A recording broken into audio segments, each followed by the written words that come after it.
All right, hi there. My name is Kate Dramstad, and I'm going to talk to you a little bit today about an approach to changing the world that we think is both effective and possible.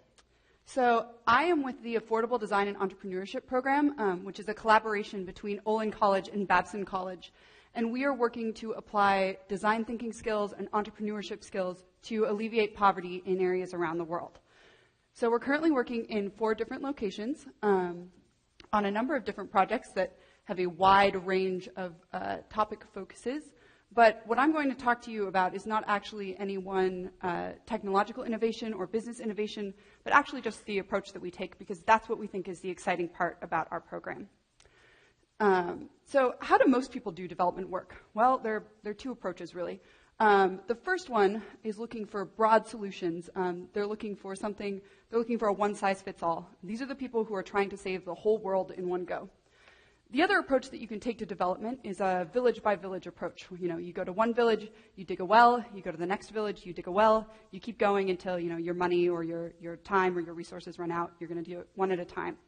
Well, we think that there's actually something in the middle that lets you take advantage of the scale of the first one and the context specificity of the second one that's actually really special and really effective.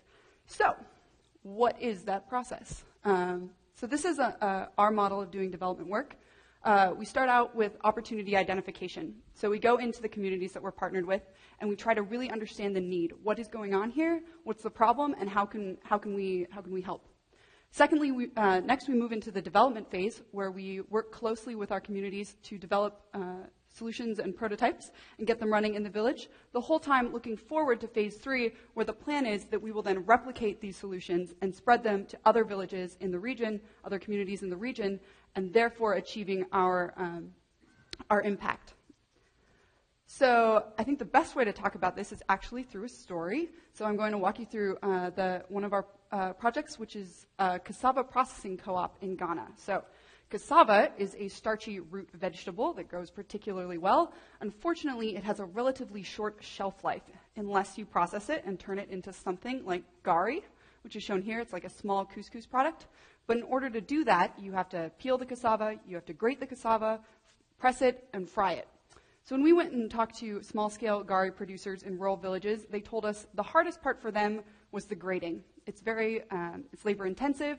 They do it by hand, because it's too expensive to travel to a nearby village or a more urban village and get it done on an industrial scale grater. So our task was, can we come up with an automated grater that works, that is inexpensive enough for this village, this group of farmers to own together? So the first solution that you could come up with would look something like this. You've got a grater over here in the blue, hooked up to a diesel motor. Well, there are a couple of problems with this solution.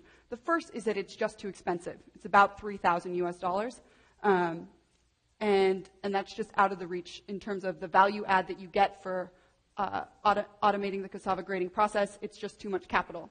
The second problem with this solution is that the diesel engine, actually the whole system, sits idle for most of the time. You only use it when you need to grate, and that only comes up a few times each year. So what we came up with is actually, it's the black box in the picture. So it's much smaller than the grater you just saw, and it's about 1/10 the cost, $300 US. The other interesting thing about this solution is that we've decided to power it with an electric generator, which is expensive, but we've solved the automated cassava grating problem, and in addition, we've created the opportunity for an electric ecosystem. So now, when they're not using the generator to power the cassava grater, they can create other new businesses in their village, such as charging people to charge their phones, or running TVs to show soccer matches. So we've actually solved a problem and created an opportunity at the same time. So when we travel back to Ghana in May, we're going to be bringing along our second prototype and looking to install it in a few more villages there. So we're just starting our replicate phase.